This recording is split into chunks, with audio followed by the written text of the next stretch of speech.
Ibu saudara sekalian yang dikasihi Tuhan Yesus Kristus, senang sekali kita berjumpa kembali pada pagi hari ini, pagi yang sangat indah. Tuhan karuniakan kepada kita bersama. Pagi hari ini saya ingin mengajak saudara, mari kita baca firman Tuhan di dalam kitab 1 Petrus pasal yang keempat, ayat yang ke-7 sampai ayat yang ke-11. Kita akan baca bersama-sama.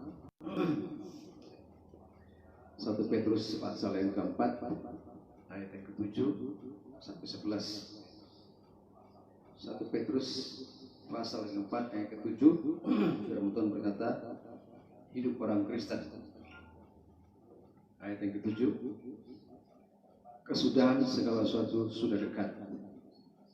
Karena itu, kuasailah dirimu dan jadilah tenang, supaya kamu dapat berdoa.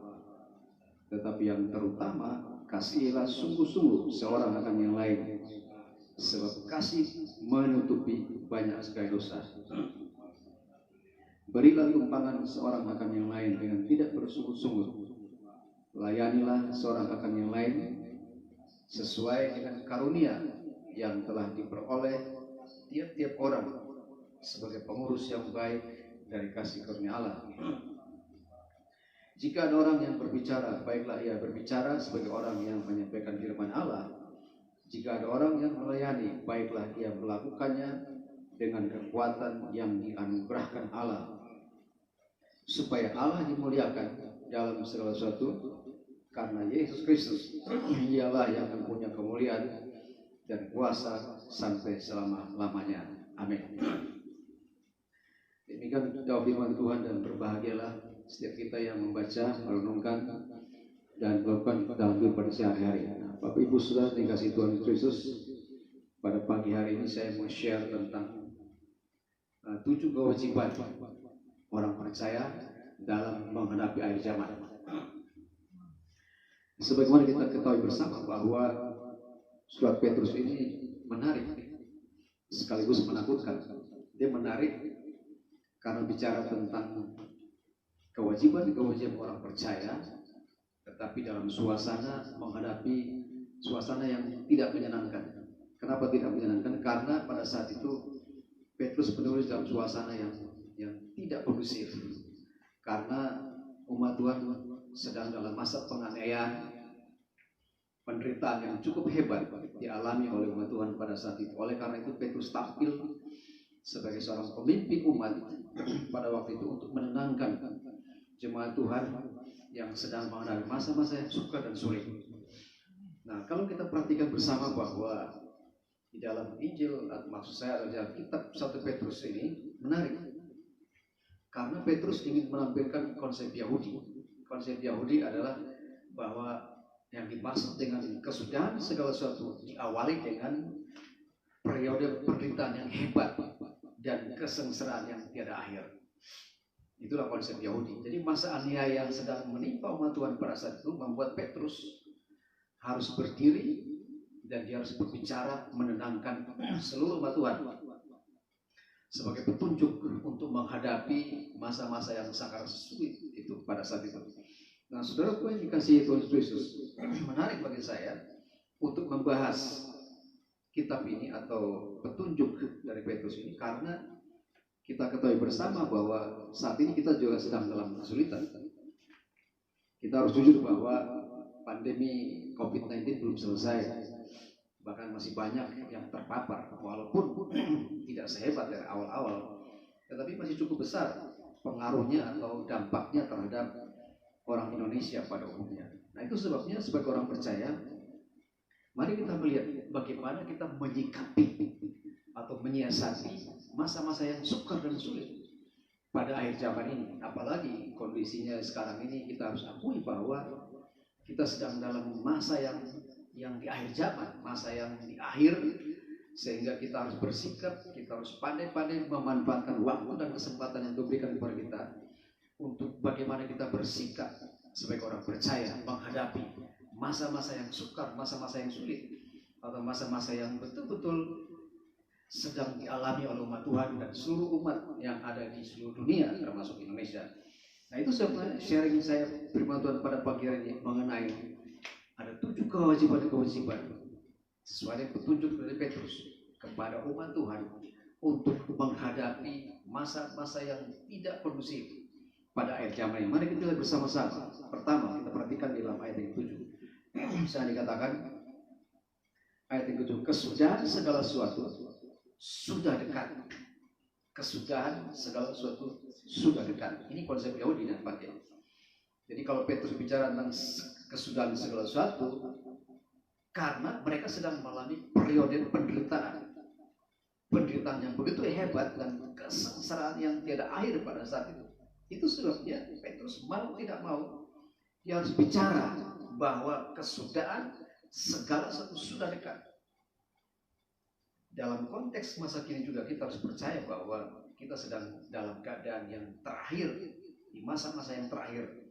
Nah itu sebagai orang percaya, mari kita menyikapi bersama-sama. Petrus mengatakan bahwa kesudahan segala sesuatu sudah dekat. Oleh karena itu petunjuknya adalah apa? Kuasailah dirimu dan jadilah tenang. Pertama, prinsip pertama atau kewajiban pertama sebagai orang percaya menghadapi masa-masa yang sukar, sulit di akhir zaman ini, Petrus mengingatkan kita pertama adalah menguasai dirimu dan jadilah tenang. Ini kita bicara tentang penguasaan diri. Kalau kita bicara penguasaan diri, artinya kita bicara tentang hidup dalam bijaksana, mengatur hidup. Kita betul-betul harus mengatur. Jadi poin pertama, betul-betul kita harus menguasai diri kita supaya kita bisa tenang menghadapi kesulitan, kesukaran, masa-masa yang tidak kondusif apapun yang sedang dialami oleh umat Tuhan. Jadi sungguh-sungguh Petrus mengingatkan, sungguh-sungguh kita berurusan dengan Tuhan zaman akhir ini. Artinya juga kita harus mawas diri, saudaraku. Mawas diri, berhati-hati, tenang menghadapi segala sesuatu yang sedang menimpa kita. Atau dengan perkataan, mari kita isi hidup kita ini dengan kebaikan-kebaikan dan dalam penguasaan diri terhadap segala keinginan-keinginan duniawi. Kita tahu bersama bahwa keinginan dunia begitu kuat menghantam seluruh umat Tuhan, khususnya di Indonesia, untuk hidup dalam suasana yang seperti kehidupan duniawi. Kita hidup di tengah-tengah dunia, tapi kita bukan hidup secara duniawi. Itu sebabnya mari kita mengisi hidup kita dengan hidup yang begitu saleh, begitu kudus. Nah, kalau kita perhatikan beberapa terjemahan menguasai diri sini, ada yang diterjemahkan sebagai jadilah bijak dan memiliki roh yang sadar. Jadilah bijak dan kita mesti memiliki roh yang sadar. Kita sadar betul-betul bahwa ini masa-masa yang sulit, masa-masa yang sukar. Masa-masa di akhir zaman ini banyak tantangan, banyak persoalan, banyak masalah yang timbul. Baik secara internal Kristen maupun eksternal. Kita lihat banyak kehidupan orang-orang duniawi yang begitu beraneka ragam, yang sedang menimpa banyak orang Kristen, orang percaya. Itu sebabnya mari kita bersikap, mari kita serius. Terjemahan yang lain, kita harus serius dan waspada, serius menghadapi hidup ini. Terjemahan yang lain juga, kita harus betul-betul mendisiplinkan diri. Kita mesti tenangkan pikiran kita dan kita menyadari bahwa kesempatan yang Tuhan berikan kepada kita harus betul-betul memanfaatkannya dalam penguasaan diri dan ketenangan menghadapi situasi apapun. Inilah petunjuk dari Petrus kepada umat Tuhan pada saat itu yang masih relevan pada zaman ini. Itu sebabnya mari kita, poin yang pertama, kewajiban kita sebagai orang percaya menghadapi akhir zaman ini. Yang pertama adalah penguasaan diri dan ketenangan. Ini poin yang sangat penting. Banyak kita yang tidak menguasai diri menghadapi apapun, keadaan yang tidak kondusif, menghadapi persoalan-persoalan pribadi, persoalan-persoalan keluarga, persoalan-persoalan internasional, nasional internasional, apapun yang kita hadapi sebagai bangsa, sebagai negara. Poin pertama, kewajiban kita sebagai orang percaya tetap menguasai diri dan sadar betul-betul. Kita menyadari bahwa kesempatan yang Tuhan berikan ini ada batasnya. Tuhan berikan selama kita kesempatan, mari kita manfaatkan, kita isi dengan hal-hal yang baik. Kita melakukan kebaikan-kebaikan. Kita boleh memberkati orang lain, kita boleh menolong orang lain, kita boleh melakukan segala sesuatu menjadi berkat bagi orang-orang yang membutuhkan pertolongan dalam penguasaan diri dan ketenangan dalam menghadapi apapun. Jangan lupa Bapak Ibu Saudara dikasihi Tuhan Yesus Kristus, Petrus sudah mengingatkan kepada kita bahwa hanya orang-orang yang menguasai dirinya baru bisa mendapatkan ketenangan dalam situasi apapun yang kita hadapi. Itu yang pertama, saudaraku. Yang kedua, masih ayat yang ke-7, saya baca bagi saudara. Saya dikatakan, karena itu kuasailah dirimu, dan dikatakan apa? Jadilah tenang supaya apa? Kamu dapat berdoa. Yang kedua, dalam menghadapi situasi yang kurang kondusif, menghadapi kesulitan-kesulitan, kesukaran-kesukaran yang kita sedang hadapi sebagai umat Tuhan, tantangan dari dalam maupun luar. Yang kedua, Petrus mengingatkan kita, kewajiban kita yang kedua, selain kita menguasai diri dan mendapatkan ketenangan, yang kedua adalah kita harus fokus kepada Allah dalam doa-doa kita kepada Tuhan. Doa ini sangat penting, saudaraku. Kita berkomunikasi dengan Allah. Ini kewajiban orang percaya yang terkadang kita berdoa pada saat kita menghadapi kesulitan saja. Kita menghadapi kesulitan, kita berdoa. Tapi ketika Tuhan melepaskan kita dari keadaan yang tidak kondusif, kita lupa berdoa. Berdoa yang saya maksud di sini adalah kita berkomunikasi dengan Allah, kita berdialog dengan Allah, kita berbicara kepada Allah. Tetapi izinkanlah juga Tuhan itu berdiskusi dengan kita, Tuhan berdialog dengan kita, Tuhan itu berbicara secara khusus dengan kita. Artinya kita tidak sekedar bicara, kita tidak sedang ngomong kepada Allah, tapi izinkanlah Tuhan juga berbicara secara khusus. Izinkan Tuhan juga ngomong dengan kita dari hati ke hati, sama seperti seorang sahabat, sebagai seorang saudara, seorang teman yang kita berbicara dari hati ke hati, kita menyampaikan isi hati kita kepada Allah. Dan izinkanlah juga Tuhan membicarakan, Tuhan juga merespons apa yang Tuhan inginkan dalam kehidupan kita masing-masing. Ini hal yang sangat menarik, sangat penting, saudaraku, supaya kita rajin berdoa. Berdoa dalam masa-masa yang sukar, masa-masa yang sulit, seperti yang dialami oleh umat Tuhan.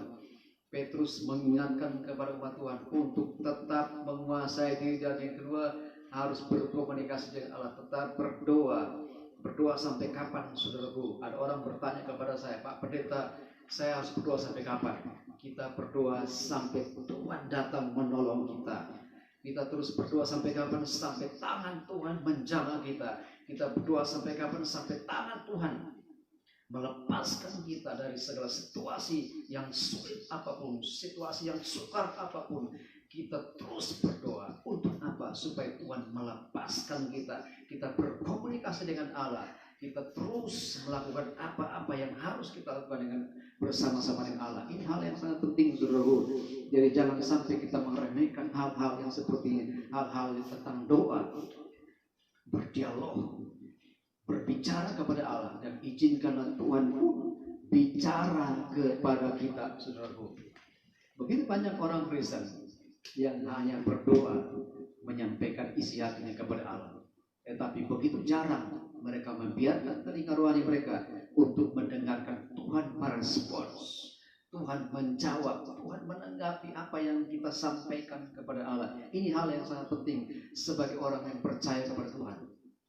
Kewajiban kita yang kedua, tetap berdoa dalam keadaan sulit, dalam keadaan senang, dalam keadaan yang sedih, dalam keadaan sukacita. Doa ini sangat penting bagi kita. Itu sebabnya Tuhan mengingatkan kita mulai Petrus supaya kita terus berkomunikasi dengan Allah. Hanya dengan komunikasi dengan Allah, kita berdiskusi dengan Allah, kita berdialog dengan Allah, kita menyampaikan isi hati kepada Allah, maka Allah pun akan merespon kita, dan Allah akan bicara kepada kita apa yang akan Allah lakukan dalam kehidupan kita masing-masing, supaya kita mengenal suara Dia, kita mengenal suara Tuhan, kita mengenal apa yang Tuhan inginkan agar kita lakukan dalam kehidupan kita sehari-hari. Itu yang kedua. Yang ketiga,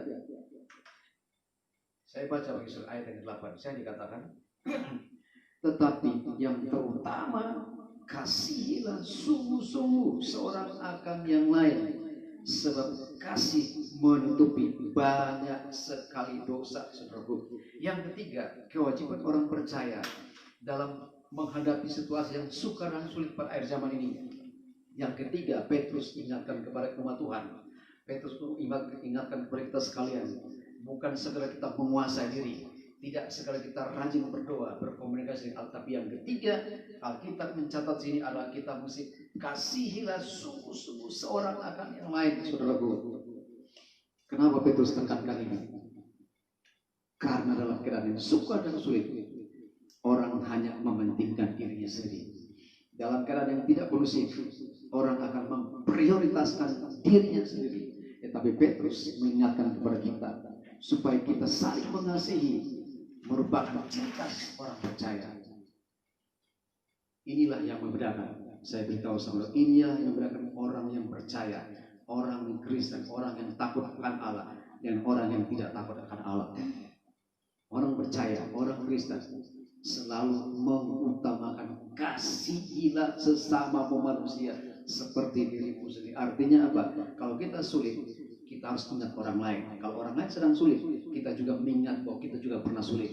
Jadi kita saling menolong, saling memberkati, saling melengkapi satu sama lain. Ini ciri khas orang percaya adalah kasihilah sesamamu seperti dirimu sendiri. Kita saling menolong, kita saling memperhatikan satu sama lain.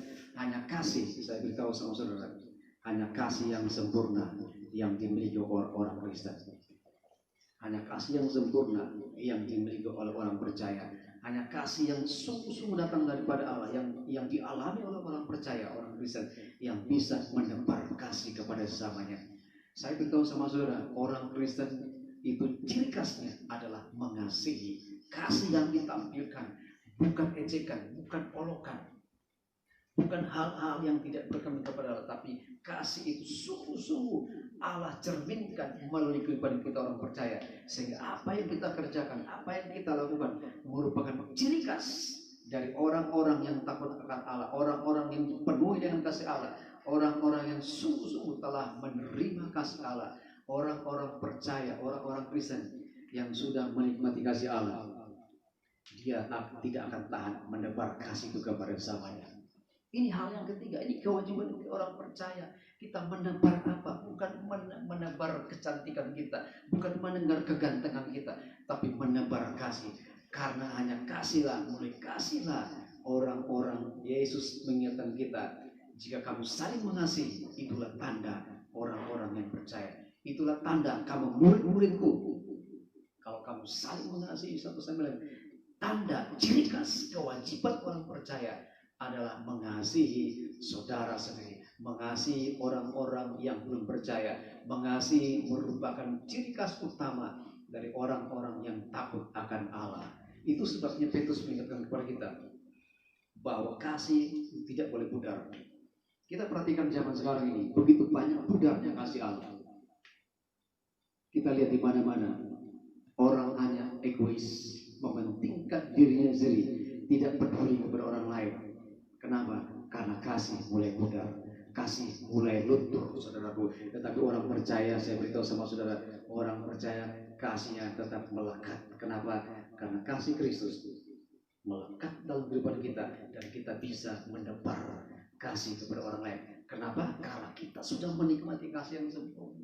Orang yang menikmati kasih yang sempurna, yang mampu menebar kasih kepada orang lain. Orang yang tidak memiliki kasih yang sempurna, orang yang tidak pernah mengalami kasih yang sempurna, dia tidak mampu menebar kasih. Hanya orang-orang yang pernah menikmati kasih Allah, orang-orang yang pernah menikmati anugerah Allah, orang-orang yang pernah mencicipi, menikmati kasih Allah yang sempurna dalam Tuhan kita Yesus Kristus, yang mampu menebar kasih secara sempurna kepada orang lain. Itu kewajiban yang ketiga. Dan kewajiban yang keempat kita perhatikan, saudaraku. Ayat yang berikut, ayat yang ke-9, saya dikatakan, berilah tumpangan seorang akan yang lain dengan tidak bersungut-sungut. Perhatikan, berilah tumpangan dengan tidak bersungut-sungut. Poin yang keempat, kewajiban orang percaya, kewajiban orang Kristen, kewajiban orang-orang yang takut akan Allah menghadapi masa-masa yang sukar, masa-masa yang sulit, pandemi COVID-19 yang belum selesai, masa-masa yang tidak menentu, ekonomi yang tidak kondusif pada saat ini. Saya beritahu sama saudara, Alkitab mencatat Petrus mencatat, Petrus mengingatkan kepada orang percaya, kewajiban yang keempat adalah tetap memberi tumpangan dengan tidak bersungut-sungut, saudaraku. Kenapa Petrus mengatakan demikian? Karena pada masa itu saya beritahu sama saudara, Petrus menulis sebab tumpangan pada saat itu sangat mahal, saudaraku. Kenapa mahal?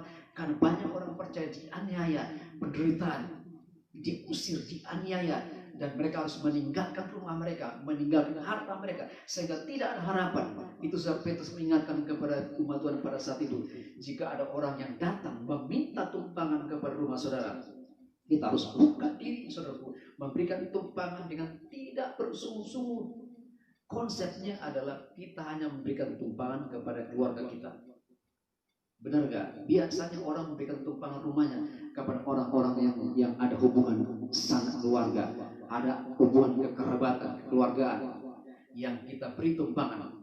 Tetapi Petrus mengingatkan pada umat Tuhan pada saat itu, saudaraku, ketika orang dirampas, ketika orang diusir, ketika harta bendanya hilang, dan dia membutuhkan pertolongan dari Tuhan, dia memberi pertolongan dari kita umat Allah, dia membutuhkan tumpangan, kita wajib sebagai orang percaya memberikan tumpangan tanpa memungut biaya, saudaraku. Itu sebabnya inilah yang membedakan kewajiban orang percaya, kewajiban orang Kristen yang memberikan tumpangan tanpa perhitungan, tanpa hitung-hitung, tanpa minta balas budi, tanpa pamrih, saudara. Ini kehidupan orang percaya yang sedang hilang di tengah-tengah virus corona yang menyebar, di tengah-tengah kesulitan, di tengah-tengah kesukaran. Orang-orang hanya mementingkan dirinya sendiri, hanya mementingkan keluarganya, mementingkan sanak saudaranya. Tapi saya beritahu sama saudara, ajaran firman Allah pada pagi hari ini mengajak kita, Petrus mengingatkan kepada kita untuk memberikan tumpangan kita, memberikan rumah kita, tempat kita untuk orang-orang yang lain, bahkan orang-orang asing yang tidak kita kenal, yang kita tidak pernah ada hubungan. Kalau dia datang membutuhkan pertolongan, kita wajib memberikan tumpangan tanpa memungut biaya. Ini kehidupan yang normal, saudaraku. Ini normal, kehidupan normal orang percaya yang seharusnya kita praktekkan dalam kehidupan kita masing-masing, yang selama ini hilang di tengah-tengah umat percaya, hilang di tengah-tengah umat-umat Tuhan yang dalam menghadapi kesulitan-kesulitan yang sekarang, saudaraku. Ini firman Tuhan yang sangat menarik. Kewajiban orang percaya, kewajiban orang Kristen, kewajiban orang-orang yang takut akan Allah. Buka rumah saudara, memberikan tumpangan kepada orang-orang yang membutuhkan pertolongan dari Allah. Inilah yang membedakan ciri orang percaya dan orang yang tidak percaya kepada Allah. Itu kewajiban yang keempat. Kewajiban yang kelima, saya baca bagi saudara.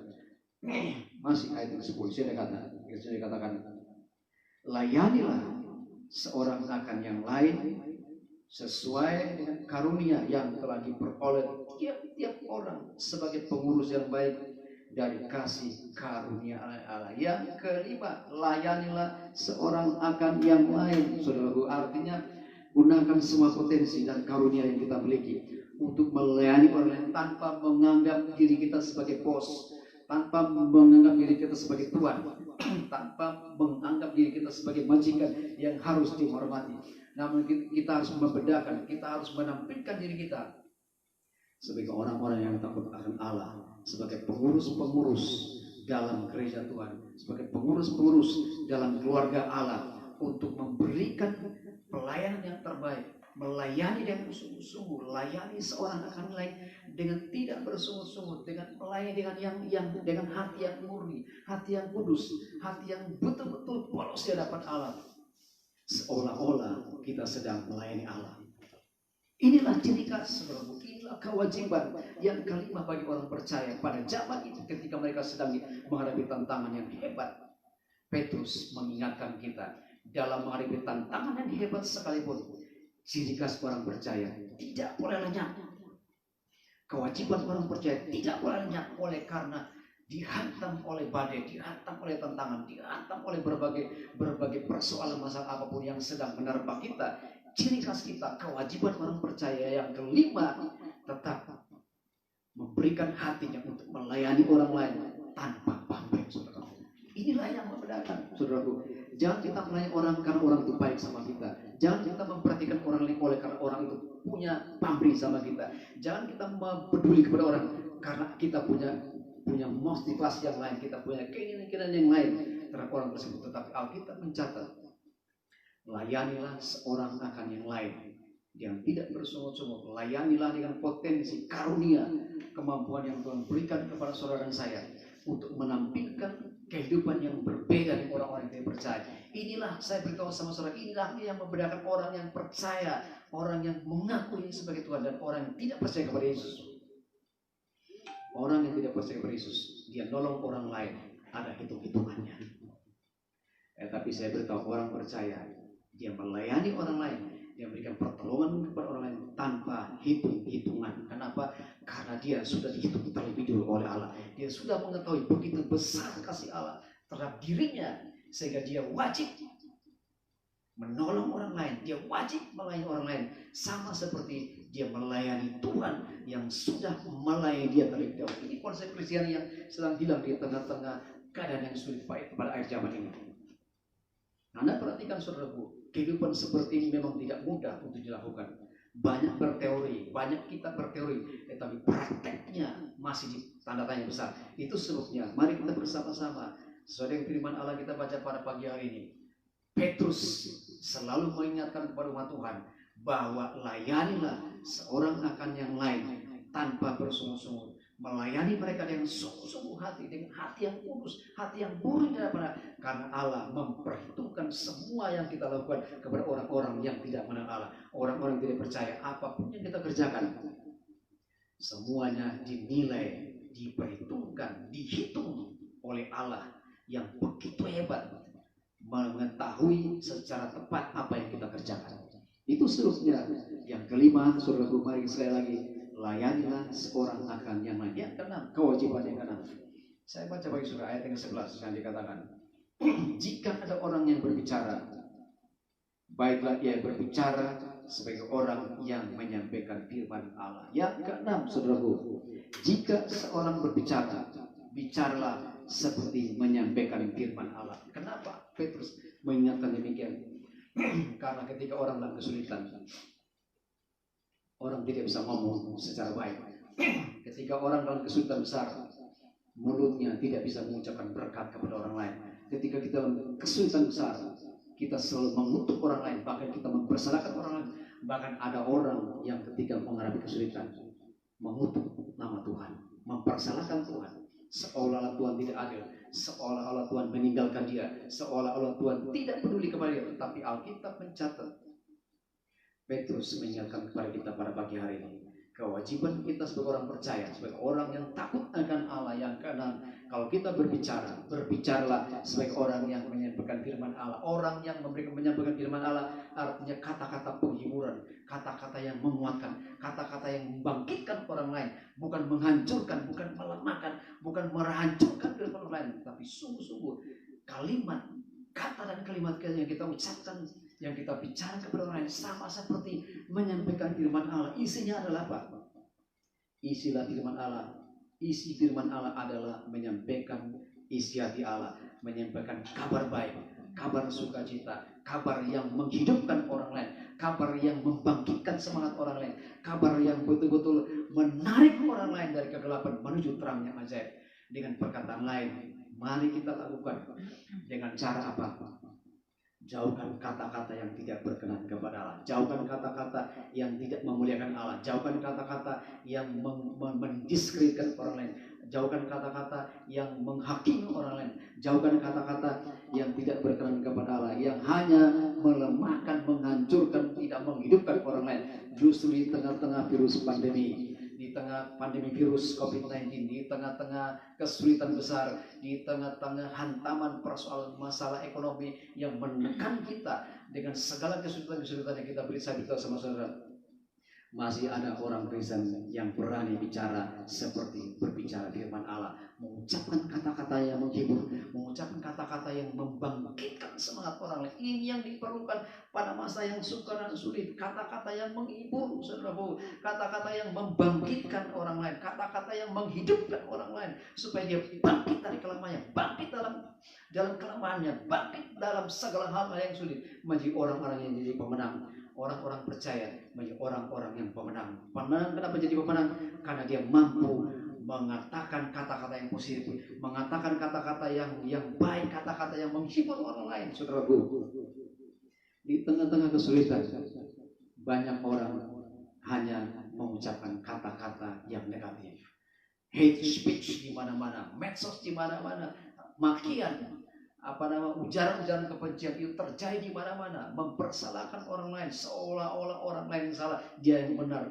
Tidak ada kerendahan hatinya. Saya beritahu sama saudara, kewajiban orang Kristen yang keenam, dia dengan rendah hati, dia mengucapkan kata-kata yang menghidupkan orang lain, kata-kata yang memberikan pengharapan, memberikan pengharapan kepada orang-orang yang sedang susah, orang-orang yang sedang sulit, orang-orang yang sedang menghadapi masa-masa yang sukar, yang sulit. Seperti sekarang ini, ekonomi kita semakin sulit. Walaupun sudah PSBB mulai diselesaikan beberapa daerah, mulai hidup new normal kembali, saudara. Tetapi saya berdoa sama saudara, kita sebagai orang percaya, dalam menghadapi apapun kesulitan kita, kata-kata kita tetap kata-kata yang lembut, kata-kata yang menghidupkan orang lain, kata-kata yang memberkati orang lain, saudaraku. Kita membutuhkan blessing speech zaman akhir ini. Kita membutuhkan kata-kata berkat, saudaraku. Ucapan-ucapan yang memberkati orang lain. Ini yang sedang hilang di tengah-tengah kesulitan orang percaya, yang sedang hilang di tengah-tengah kehidupan orang-orang Kristen pada zaman akhir ini. Tidak punya blessing speech, tetapi hate speech terjadi di mana-mana. Mari kita kalahkan hate speech dengan blessing speech. Kita kalahkan kata-kata ujaran-ujaran kebencian dengan kata-kata yang memberkati orang lain. Ini yang dimaksud oleh Petrus pada zaman akhir ini, supaya kita tetap mempertahankan kewajiban orang yang percaya yang keenam adalah kita mengucapkan kata-kata bless, kata-kata yang memberkati, blessing for you, blessing for your family, blessing for your future, blessing for your children, dan lain-lain sebagainya. Kita membutuhkan kata-kata yang seperti ini yang sedang hilang di tengah-tengah kesulitan. Yang keenam, itu yang keenam. Yang ketujuh, yang terakhir, saudaraku, masih ayat yang 11. Jangan dikatakan, saya baca bagi saudara, jika ada orang yang berbicara, baiklah berbicara sebagai orang yang menyampaikan firman Allah. Perhatikan, jika ada orang yang melayani, baiklah ia melayani dengan kekuatan yang dianugerahkan Allah, dengan kekuatan melayani, dengan kekuatan yang dianugerahkan oleh Allah. Artinya apa, saudaraku? Yang ketujuh, semua yang kita kerjakan, andalkanlah Tuhan. Yang ketujuh, saudaraku, kewajiban orang percaya, kita melakukan segala sesuatu, apapun yang saudara kerjakan, lakukanlah oleh karena Tuhan, lakukanlah dalam anugerah Tuhan, lakukanlah betul-betul dengan kekuatan yang dianugerahkan oleh Allah kepada kita. Lakukanlah segala sesuatu dan andalkanlah Tuhan. Orang percaya melakukan apa saja, dia harus mengandalkan kekuatan Tuhan, mengandalkan anugerah Allah, mengandalkan potensi yang Tuhan berikan kepadanya untuk melakukan segala sesuatu dan tetap mempertahankan ciri khas orang percaya. Ciri khas orang-orang yang mengenal Allah adalah melakukan segala sesuatu dengan kekuatan, bukan karena kekuatan pribadinya, bukan karena kehebatan pribadinya. Ada orang-orang yang berhasil, lalu dia dengan bangga dia mengatakan itu karena saya, karena kehebatan saya, karena kepintaran saya, karena hikmat yang saya miliki. Tapi saya beritahu sama saudara, orang percaya justru dalam keberhasilan tetap rendah hati dan mengatakan semuanya karena Tuhan yang berikan kita kekuatan. Keberhasilan orang percaya itu ada intervensi kuasa ilahi. Kekuatan orang percaya, keberhasilan orang percaya oleh karena ada intervensi kuasa Tuhan kita Yesus Kristus yang tersembunyi, kelihatan tersembunyi. Dia menolong kita, dia memberikan kekuatan kepada kita sehingga kita mampu mengerjakan oleh karena kekuatan dari Tuhan kita Yesus Kristus. Jadi poin yang ketujuh yang terakhir, apapun yang kita kerjakan, jangan lupa saudaraku, kita harus mengatakan kita berhasil, kita mampu, kita lewati masa-masa yang sukar dan sulit oleh karena kekuatan yang dianugerahkan Allah kepada kita sehingga kita mampu melewatinya, saudaraku. Ini yang saya mau tekan kepada saudara, bahwa 7 hal penting, 7 kewajiban orang percaya yang sedang hilang di tengah-tengah dunia yang sedang sulit ini. Tetapi mari kita bangkitkan kembali 7 kewajiban ini. Kita kembalikan porsinya sebagai orang percaya. Kita kembalikan kewajiban kita sebagai orang percaya, orang yang takut akan Allah, untuk melakukan 7 kewajiban yang sudah share pada pagi hari ini. Dan semua 7 hal ini, saudaraku, saya beritahu sama saudara, semua hal 7 poin, 7 kewajiban penting yang saya share pada pagi ini menurut konsep dari Petrus. Semuanya kita perhatikan. Tujuan apa, saudara? Tujuannya apa? Mari kita perhatikan yang terakhir. Saya katakan ayat yang ke-11, saya baca dari awal sampai akhir. Saya katakan, jika ada orang yang berbicara, baiklah ia menyampaikan sebagai orang yang menyampaikan firman Allah. Jika ada orang yang melayani, baiklah ia melakukannya dengan kekuatan yang dianugerahkan kepada Allah. Perhatikan, supaya saya katakan, supaya Allah dimuliakan dalam segala sesuatu, karena Yesus Kristus ialah yang mempunyai kemuliaan dan kuasa sampai selama-lamanya. Yang terakhir, saudaraku, kesimpulan yang saya simpulkan pada pagi hari ini, saya beritahu sama saudara, 7 hal penting, 7 kewajiban penting yang harus kita lakukan dalam kehidupan kita sebagai orang percaya. Semuanya bermuara, semuanya bertujuan untuk apa? Supaya nama Allah dipermuliakan. Supaya apa? Saudara saya katakan, supaya Allah dimuliakan dalam Kristus Yesus Tuhan. Segala sesuatu yang kita lakukan memiliki tujuan, yaitu supaya Allah dimuliakan dalam segala sesuatu. Bukan nama kita yang dipermuliakan, bukan organisasi gereja yang dipermuliakan, bukan karena semua kita yang dipermuliakan, bukan karena organisasi nama kita dipermuliakan, tetapi supaya nama Tuhan kita Yesus Kristus dipermuliakan di sorga maupun di bumi. Ini yang tujuan, saudaraku. Itu sebabnya mari kita layani Tuhan dengan baik. Semua potensi kemampuan yang Tuhan berikan kepada kita, semua yang kita kerjakan, yang saya share pada pagi hari ini, 7 kewajiban penting ini mari kita lakukan. Supaya apa? Supaya nama Tuhan kita Yesus Kristus dipermuliakan. Bukan nama pendeta dipermuliakan, bukan organisasi gereja dipermuliakan, bukan gereja sinode tertentu yang dipermuliakan, bukan nama besar seseorang yang dipermuliakan, tetapi supaya apa? Supaya nama Tuhan kita Yesus Kristus dipermuliakan dalam segala hal, dalam segala keadaan, dalam segala situasi apapun. Nama Tuhan kita Yesus dipermuliakan. Amin, saudaraku. Tuhan Yesus memberkati saudara saya. Amin.